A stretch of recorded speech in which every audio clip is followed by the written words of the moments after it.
네, 앞으로의 증시 내다보는 시간입니다. 절대 전략이고요. 오늘 함께 해주실 분 토마토 투자클럽 마제스터 전문가입니다. 안녕하세요. 네, 안녕하세요. 네, 오늘 장 한마디로 정리해 주시죠. 자, 중소형 종목 장세. 네. 오늘 특히나 또 코스닥이 강해서 이런 부분들 착안해서 얘기를 해주실 것 같은데요. 좀 더 부연 설명 부탁드릴게요. 네, 자, 지난주에 제가 이제 어떤 얘기를 좀 드렸냐면, 이제 경기 민감주 쪽 의뢰 상승이 좀 이어질 수 있다, 이렇게 말씀을 좀 드렸고요. 그리고 그에 앞서서 이제 우리가 다우지수, 현재 좀 보시면, 오늘 마감은 약보합으로 마감을 했죠. 오히려 이제 29,780포인트에서 이제 마감이 된 상황인데, 자, 이쪽도 약간 이제 단기 상승, 단기 급등에 대한 좀 이격 조정이 나타나는 그런 흐름이기 때문에 지금 당분간은 큰 모멘텀이 없죠. 그래서 미국의 이제 다시 경기 부양책은 제가 봤을 때 한 1월 중순, 내년 1월 정도 이제 나오지 않겠나 이렇게 보고 있습니다. 그래서 당분간 약간 좀 쉬어가는 국면이 좀 진행이 될 것이고요.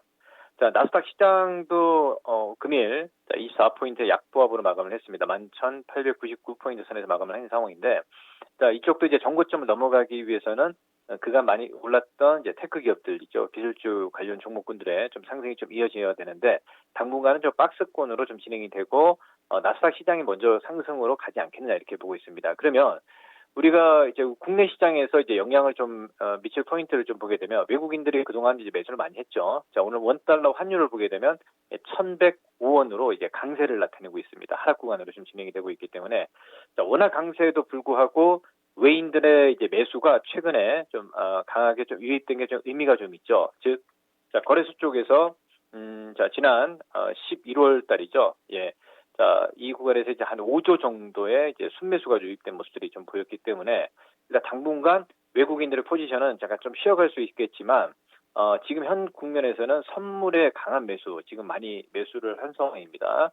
예, 그래서 한 12조 가까운 매수를 했기 때문에 당분간은 좀 쉬어갈 수 있겠지만, 다시 한번 대형주들의 상승은 좀 이어질 수 있겠다. 그러면 틈새로 이제 중소형 종목 장세가 이번 주부터 해서 제가 판단했을 때 다음 주까지 계속 상승의 흐름이 좀 이어갈 수 있겠다 이렇게 좀 보고 있습니다. 자, 그러면 이 대형주의 흐름을 좀 보게 되면 외국인들이 지금 현재 연속적으로 매수를 한 상황이고요. 그리고 기관들도 외국인들의 이제 매수에 약간 좀 차익을 했지만 다시 한 단계 레벨업 할 수 있는 지수의 흐름을 보고 이제 오늘 좀 순매수에 좀 가담한 모습들이 좀 보이는 장 흐름이고요. 제가 봤을 때는 이제 소형주들, 그러니까 거래소 쪽에서는 2,389포인트로 마감한 소형 업종들이 이제 시장을 다시 이제 견인할 수 있는 이런 모습이 나오기 때문에 중소형 종목 장세 좀 준비를 하는 전략 말씀을 좀 드리겠고요. 그리고 지난 시간에 이제 코스닥 시장이 거래소 시장보다는 조금 약하게 가지만 오히려 이제 추세를 보게 되면 이렇게 지금 추세 어떻게 보면 이제 긴 흐름을 보게 되면요, 우리가 깃발형입니다. 깃발형은 이 추세 연속이죠. 하지만 코스닥 시장이 워낙 강하게 올라가는 상황이기 때문에 최근에 이제 박스권으로 좀 진행이 됐던 부분들이고요. 다시 한번 제가 말씀드렸지만, 자, 키 맞추기가 진행이 되고 정고점을 넘어갈 수 있는 이런 장 흐름이 좀 이어지겠다라고 좀 보고 있습니다. 그러면 지수를 견인할 수 있는 건 결국은 지금 코스닥 시장에서 코스닥 100 업종이죠. 1,749포인트로 이제 오늘 마감을 했고요. 그리고 신성장 업종들이, 그러니까 성장주들이겠죠. 다시 한번 이 바닥권에서 이중 바닥의 모습을 나타내고 있고 가격적인 메리트가 있기 때문에 오히려 제가 봤을 때는 바이오 제약이라든지 그동안 낙폭과대 종목군들뿐만 아닌 신고가 종목군들도 뭐 이번 주 지난주 후반부터 해서 대선 종목군들의 상승이 좀 이어졌는데, 종목별로 이제는 약간 좀 코스닥 쪽에서도 대형주를 필두로 한 낙폭과대 종목군들을 공략하는 포인트 같이 제시를 좀 해드리겠습니다. 네. 지금 좀 얼추 전략까지 함께 얘기를 해주셨는데, 그러면은 이 대형주들의 강세 움직임이 이어지기 전에 한 일주일에서 열흘 정도 중소형 장세가 이루어질 것이다. 그러면 이 중소형주 가운데서도 가는 종목 아닌 종목이 있을 텐데, 이 선별의 기준점은 어떤 것이 될지, 그리고 그 짧은 기간 안에 뭔가 좀 수익을 얻을 수 있을 만한 종목군을 어떻게 찾을 수 있을까요? 그렇죠. 지금 시장에서 이제 사실 오늘 코스닥 쪽에서 셀트리 헬스케어 상승이고, 이제 제넥신 같은 경우도 낙폭가 되죠. 그러니까 일단은 종목을 뭐 굳이 말씀을 좀 드린다면, 제넥신 같은 종목군들이 지금 바닥권에서 오늘 기관 의인들의 양매수가 유입됐습니다. 그러면 자, 이런 종목군들은 오히려 한 10에서 한 20% 정도의 수익이 가능하겠죠. 그러니까 이런 종목군들을 이제 매매 포인트로 잡으면 이번 구간에서는 제가 다음 주도 방송을 하겠지만 제넥신 같은 종목군들을 이제 공략 포인트로 잡는 전략 이렇게 좀 제시를 좀 해드리도록 하고요. 그러면 지금 현 시장에서 예를 들어서 지금 시젠 같은 경우도 우리 진단키트 관련해서 낙폭과대란 말이에요. 그러면 이게 이제 강하게 간다는 얘기가 아닌 낙폭과대 매수 포인트로 왔다는 거죠. 그러니까 20만 원에서 지금 한 10% 정도, 21만 원 존에서 매수를 해서 한 22만 원에서 24만 원 정도 이 사이에 상승이 나오면 이제 매도하는 전략 이렇게 짧게 트레이딩이 가능한 우리 투자자분들 같은 경우는 매매 관점이 가능하다 이렇게 말씀을 좀 드리겠고요. 그리고 오늘 그 삼성바이오로직스가 다시 한번 우리가 보게 되면 사실 먼저 상승이 진행이 된 이후에 가격 조정이 진행이 됐었죠. 그리고 제가 판단했을 때는 삼성바이오로직스도 정고점 넘어간다 이렇게 보고 있기 때문에 CMO 관련 종목군들의 우리 바이오제약 섹터들도 이제 관심을 가지고 가는 전략인데 지금 현재 자리에서는 일단은 저는 그렇게 보고 있습니다. 지난주에 어떤 얘기를 좀 드렸냐면 삼성전자라든지 하이닉스도 관심 좀 드리면서 사실 하이닉스도 많이 왔죠. 근데 중요한 건 대형주로 가야 될 것이냐, 따라 추격 매수를 해야 될 것이냐, 아니면 그동안 지수의 상승에 오히려 이제 그동안 그 바이오들은 좀 똑같죠. 예를 들어서 뭐 NG캠 생명과학 같은 경우 있죠.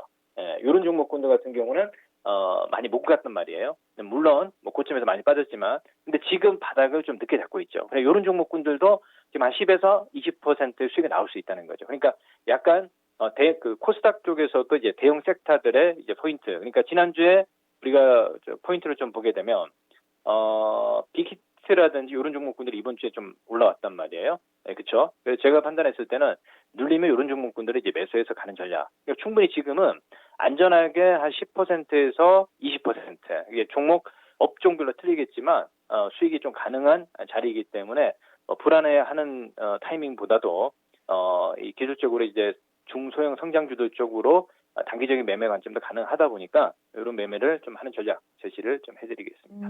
네. 그래서 낙폭과대라는 키워드를 좀 얘기를 해주셨네요. 종목 힌트도 좀 많이 오늘 나온 것 같습니다. 그러면 내일장에서의 포인트는 어떻게 잡고 계신가요? 자, 이게 중요한 거 이제 내일장에서는 코스닥 그 외인 매수다 이렇게 좀 말씀을 좀 드리겠는데요. 자, 오늘 시장을 보게 되면 오늘 코스닥에서 외인들이 2,500억 매수를 했습니다. 그리고 어제 전일은 오히려 이제 코스닥에서 1,300억의 이제 외인 매도에 기관 매도까지 이어졌죠. 그러면 지금 현 구간에서는 내일도 외국인들이 연속적으로 매수를 할 것이냐를 이제 포커스를 봐야 되는데 만약에 매수를 한다 그러면 제가 판단했을 때는 미국장까지 상승이 나오게 되면 오히려 좀 강한 반등이 좀 이어질 수 있겠다. 그러니까 내일이 이제 목금이죠. 목금 다음 주 초까지는 좀 강한 상승이 좀 이어질 수 있기 때문에 내일은 이제 코스닥 쪽에서 외인 수급 체크를 하자 말씀을 좀 드리겠습니다. 네. 외국인 수급 이렇게 포인트 짚어주셨고 그러면은 다음 주 수요일까지 그 사이에 투자자분들이 좀 유념해 둬야 할 투자 팁이 있다거나 혹은 투자 전략 정리해 주신다면요. 자, 우리가 이제 두 가지로 체크를 해야 되는데요. 지금 코스피 시장 쪽에서는 지금 신고가를 가고 있는 상황이고요. 그렇죠? 그리고 코스닥 쪽에서는 일단은 낙폭과대 종목군들도 지금 상당히 좀 많이 있다 이렇게 좀 볼 수 있겠는데 뭐 대표적으로 우리가 이제 그동안 또 오늘도 이제 CS 윈드가 오늘 급반등이 좀 이어졌었죠. 그러니까 이런 종목군들은 다시 한 번 더 레벨업 될 수 있다 이렇게 좀 말씀을 좀 드리겠고요. 그리고 바닥권에서 예를 들어서 지금 넷마블이라든지 이런 종목군들이 지금 바닥권에서 이제 올라오지 않습니까? 예를 들어서 말씀드리는 거예요. 이런 패턴들이 좀 있으면 내가 이제 안전하게 수익을 보겠다. 그러면 이런 넷마블 같은 종목군, 아까 말씀을 좀 드렸지만 젠백스 같은 종목군들이 이제 수익률 게임을 할 수 있는 종목군들이다. 이렇게 좀 볼 수가 있겠고요. 공격적으로 약간 시장에서 매매를 하겠다. 그러면 풍력 관련 섹터들, CS 베어링이라든지 그리고 한화솔루션도 오히려 이제 정고점 넘어가겠죠, 그죠? 그래서 내가 맞는, 그러니까 공격적인 성향이 좀 있다 그러면 한화솔루션 이런 종목도 가능하다 이렇게 보고 있기 때문에 신고가 종목과 낙폭과대 종목군들을 이제 병행해서 매매를 하자 이렇게 말씀을 좀 드리겠습니다. 그리고 몇몇 종목군들을 좀 예시를 들어주셨는데 그 가운데서도 단순히 시세를 좀 내서 쉬어가는 종목군들이 있는 반면 또 중간에 나왔던 젠백스 같은 경우는 이번 주에 이슈가 있었는데 이슈 재료 노출되고 나서 주가가 또 크게 변동성이 보여서 이럴 때도 재접근 가능하다고 보세요? 그렇죠. 이제 재료가 이제 노출이 되고 이제 악재가 소멸이 되고 오히려 이제 다시 한번 올라올 수 있는 그 포인트이기 때문에 제가 판단했을 때는 이제 시장 상황이 상당히 중요하겠죠.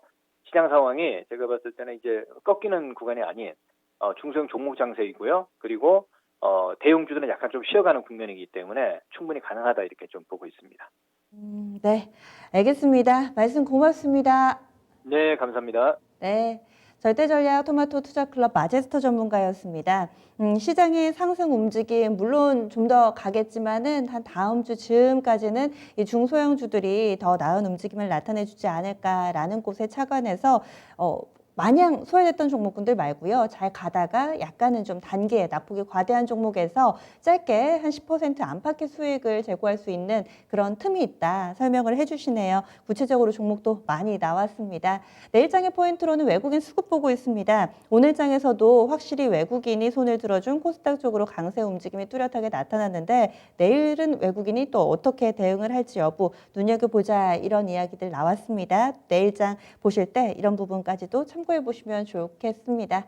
지금까지 토마토 투자클럽의 마제스터 전문가 이야기 들어봤습니다.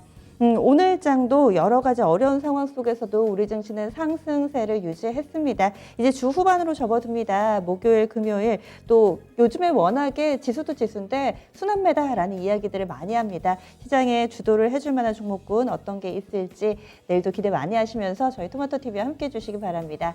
이렇게 지금까지 다양한 투자 판단에 대한 도움 말씀드렸고요. 종목의 상승과 하락을 보장하지는 않습니다. 종목 고민은 진짜 쉬운 진단 시간 함께 활용해 보시고요. 그럼 저는 여기서 인사드릴게요. 함께 해주신 여러분 고맙습니다.